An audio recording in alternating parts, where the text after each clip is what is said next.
Okay, moving on to the next segment of today's show. We're going to be doing what we do every week on Tuesdays, and that is our 10 takeaways of the week. So without further ado, boys, hit the music. It is time for our takeaways from week 7 of the NFL. Takeaway number 1. Carson Wentz is a playmaker no matter what the numbers say.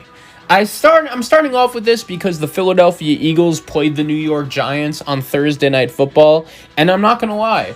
For a large majority of that game, I actually thought that it was the New York Giants game to have. Their defense played really well. That's one thing I'll give Joe Judge credit for. It's a much improved unit, but the Giants' offensive line isn't very good. But even with that being said, the Giants were up 11 with 5 minutes to go, and Carson Wentz just somehow, someway scored 2 touchdowns in the last 5 minutes of that game.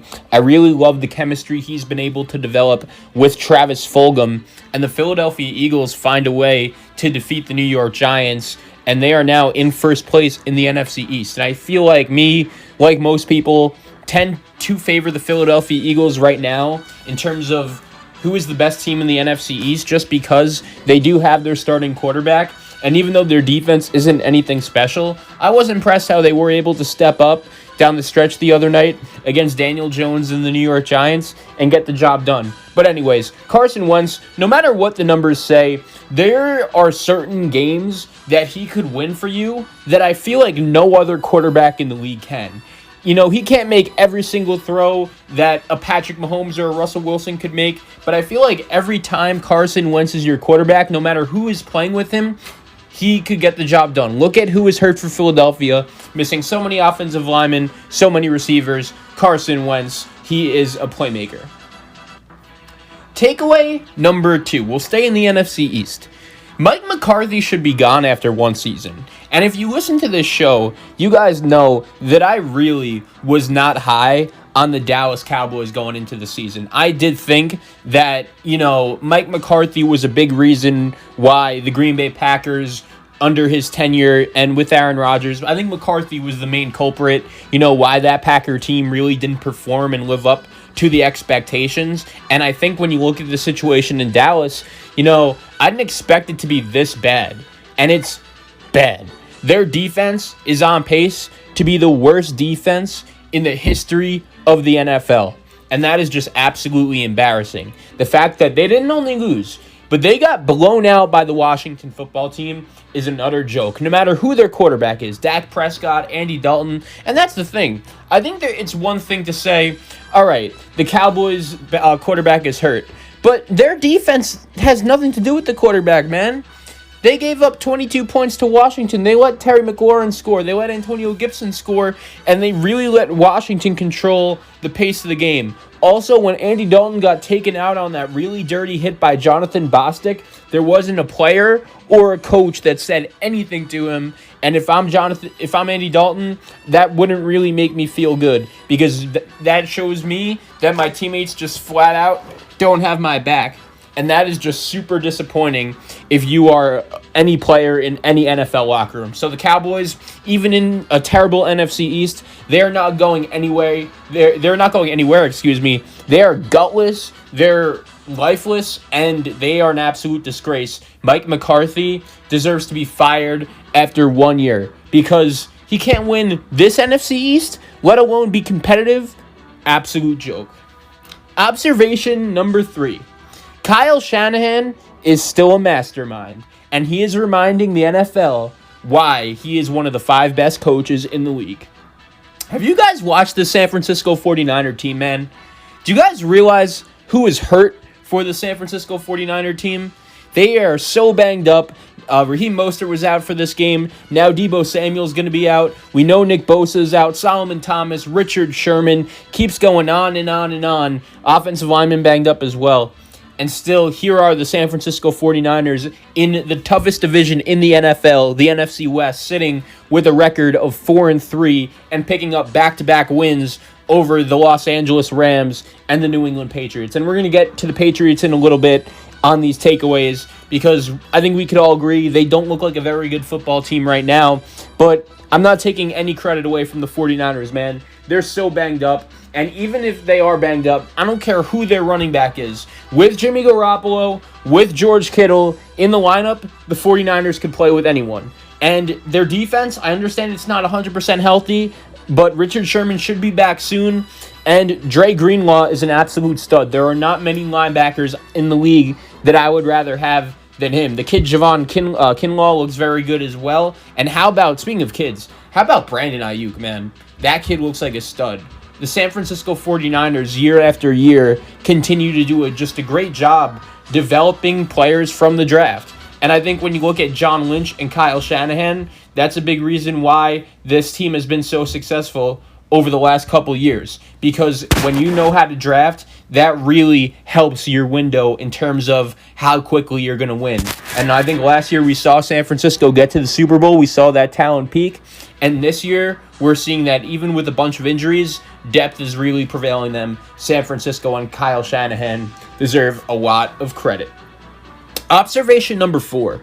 Justin Herbert is much better than I thought. And not only that, but he's going to be a problem in this league for a long, long time. He is just so dynamic and so athletic and so accurate. And it was really impressive to watch him and the Los Angeles Chargers, albeit against the Jacksonville Jaguars, finally get a W.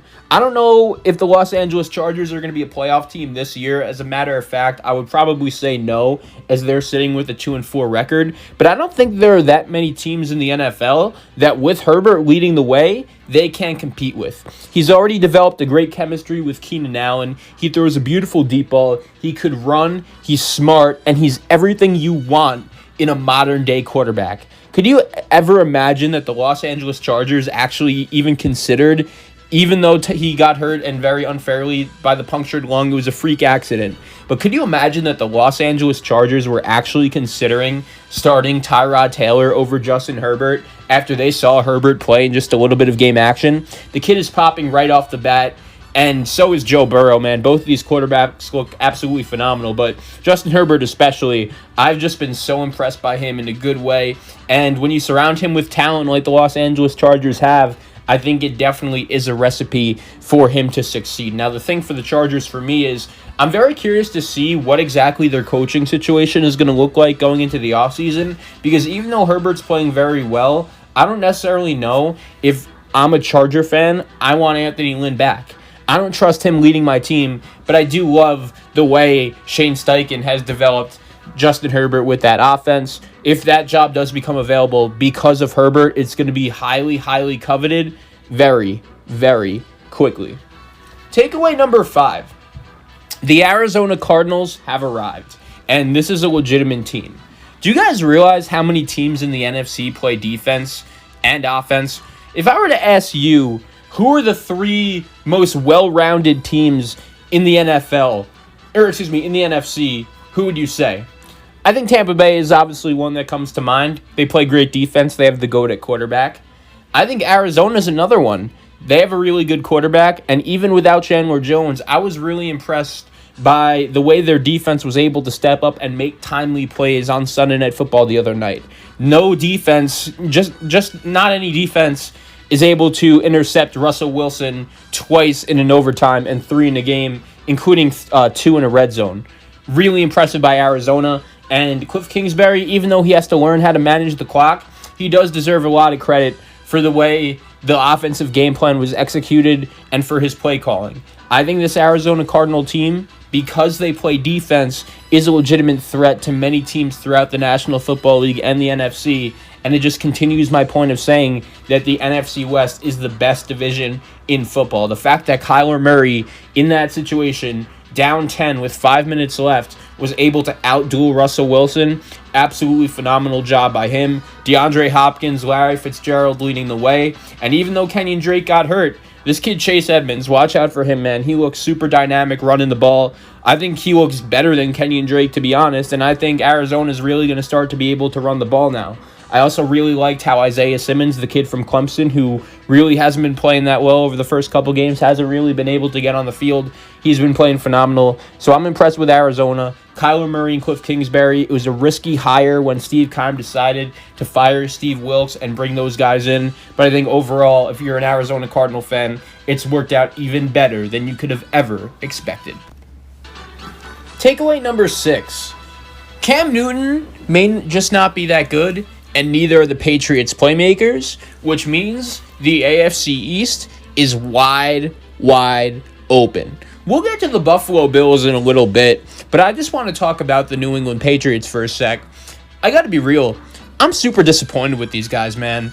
If you listen to this show, you guys know that I said before the season started that when we look at Bill Belichick's career after he retires and ask ourselves, why is Bill Belichick the best coach in the history of the NFL? I thought this season would be one that would pop up under the dictionary, and we say, all right, this is our evidence to why Bill Belichick is the best coach in the history of football. But unfortunately, the Patriots have not been good over the last couple games, including losing to a Denver Bronco team that wasn't even able to score a touchdown last week, and this week at home, they were just absolutely embarrassed by the San Francisco 49ers, a 49er team that even though they won the NFC last year, they went into this game super banged up, and the game was never close. I don't ever really remember watching a New England Patriot team just get thoroughly outplayed like that.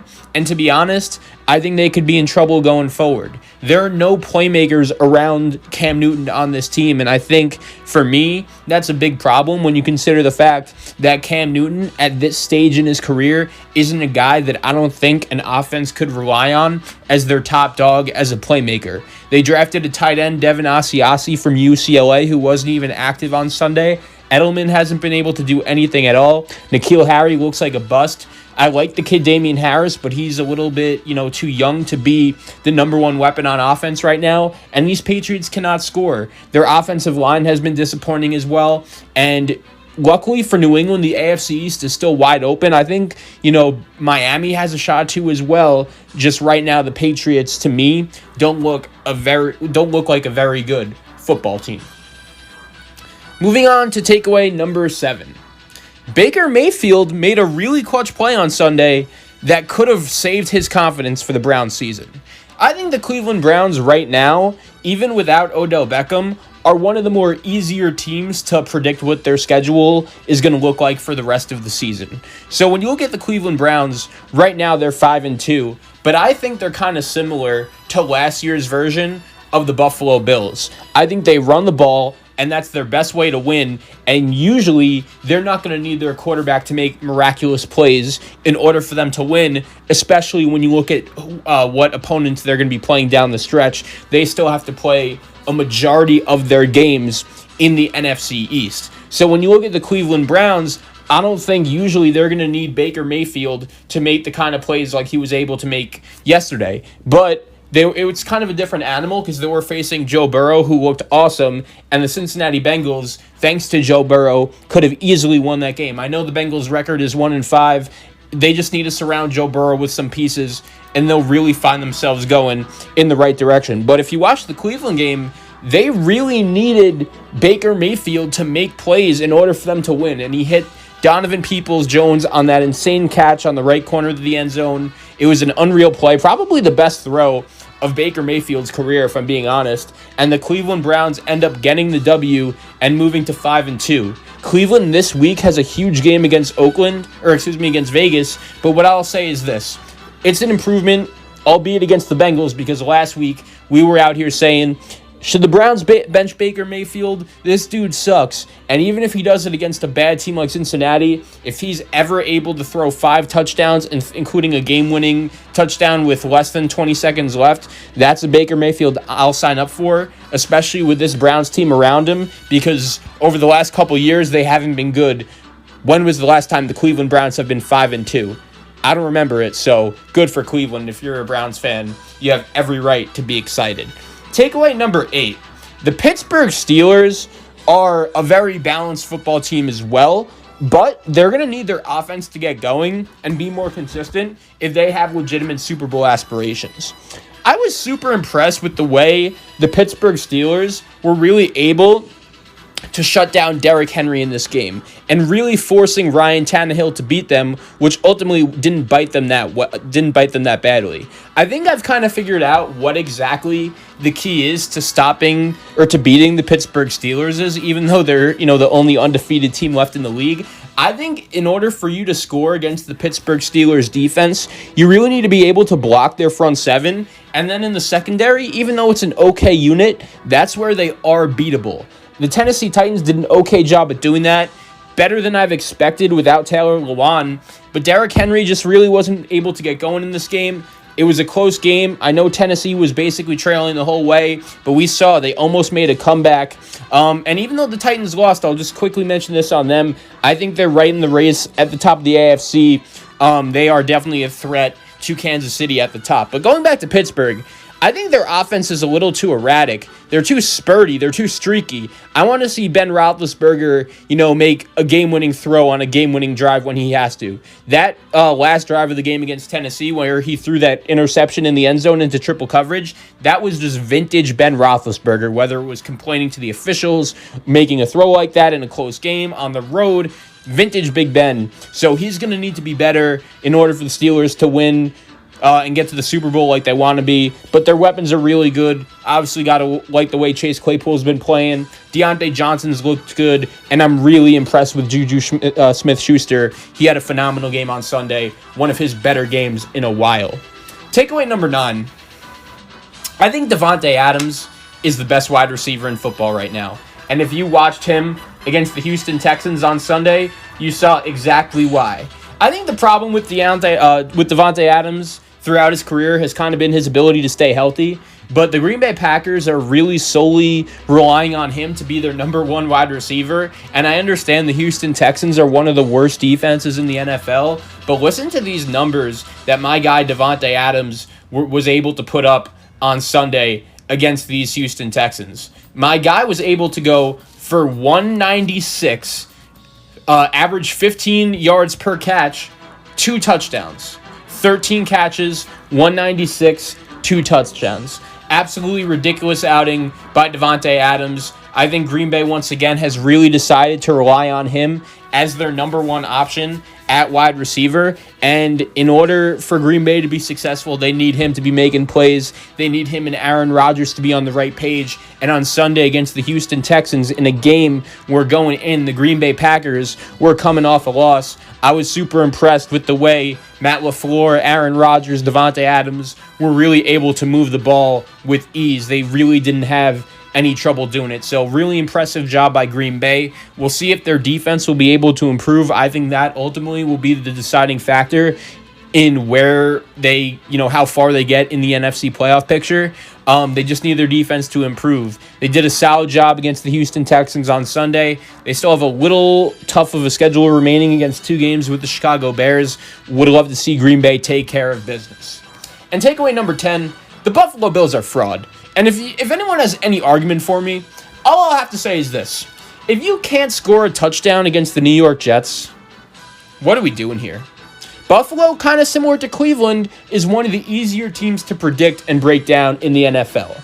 Buffalo is a team that they'll beat the good teams for the most part, even though they almost lost to the New York Jets on Sunday.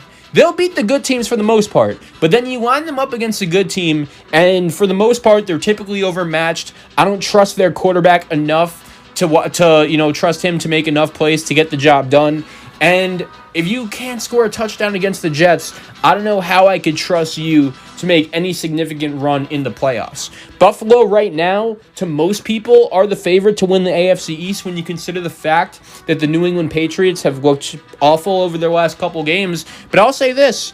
I'm ready to throw the Miami Dolphins into the equation. We're going to talk a little bit more about this later in the week, but I think Tua Tagovailoa and his possible ceiling at quarterback gives the Miami Dolphins a legitimate chance in the AFC East. I think low-key the AFC East is a pretty bad division when you consider how bad the Jets have been playing along with New England, and I still just don't trust Buffalo, man. They can't run the ball. They can't play defense. They couldn't score a touchdown against the Jets, and I think they're in big, big trouble. They host the New England Patriots this week. They better hope they win that game, man. That's all I'm going to say. They better hope they could win that game, because if they don't, the pressure is really going to get to Buffalo. I remember Jim Kelly saying in the preseason that if the Buffalo Bills don't win this division, there's going to be a huge, huge problem. Well, now that New England just doesn't look like a very good football team, he's right. If Buffalo doesn't win the division, it's going to be a huge, huge problem. But does that mean I expect them to? No. I trust Miami a little bit more than Buffalo right now. I'm ready to roll the dice with Tua, and I can't wait to see the kid from Hawaii on the field.